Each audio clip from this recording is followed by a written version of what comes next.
In this lecture, you'll examine the different types of machine learning: supervised learning, unsupervised learning, and reinforcement learning. You'll learn the difference between the three types of learning, and I'll provide examples to help you reinforce your understanding. The most common type of learning in the applied space is supervised learning.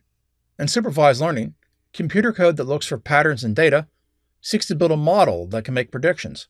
These algorithms are often referred to as models. Supervised machine learning is a type of machine learning that enables the model to predict the future outcomes after the model has been trained and tested on past data. The end goal of the model is to be able to make predictions on data the model has never seen before, often referred to as fresh data. In supervised machine learning, the data has been labeled. The label, often referred to as a target variable, is that entity we're trying to predict. The second type of learning is unsupervised learning. In unsupervised learning, the model is given a data set which is neither labeled nor classified. The model explores the data and draws inferences from a data set to define hidden structures from the unlabeled data. Unsupervised learning is a more complicated process.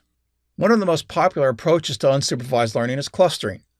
Clustering deals with finding a structure in a collection of unlabeled data. Given a set of data points, you can use clustering algorithm to classify each data point into a specific group.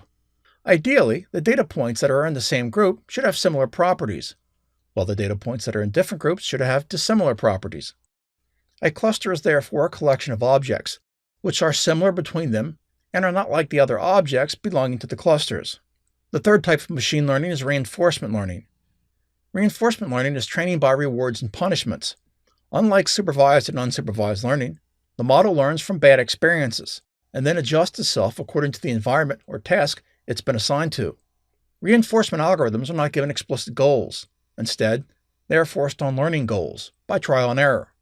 In reinforcement learning, the agent observes the environment, takes an action to interact with the environment, and receives a positive or negative reward. The agent is the entity involved in the learning process. An agent takes actions, for example, a drone making a delivery, or a computer game character navigating through a video game. The algorithm is the agent. In life, the agent is you. Most applied machine learning is supervised learning. In supervised learning, there are two core classes of models you'll often build. They are classification and regression models.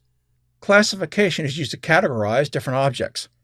For example, when assigning an image as a picture of either a cat or a dog. In a classification problem that only has two choices, the problem is known as a binomial classification. Our model that places spam emails into two separate bins is a binary classification model. The output of the model is either a 1 for spam or a 0 for not spam. Many problems in the applied space use binary classification models. When there are more categories, this problem is known as multi-class classification problems. In a regression problem, we aim to predict the output of a continuous value, like a price or a probability. The attribute x is the input variable, and y is the output variable that we are trying to predict. In our example, the x and y look somewhat linear. That means we can draw a line somewhere on the graph that would describe the relationship to the various data points. When we have a single input attribute x, and we want to use a linear relationship, we call this a simple linear regression problem. When there are multiple inputs, we call this multiple linear regression.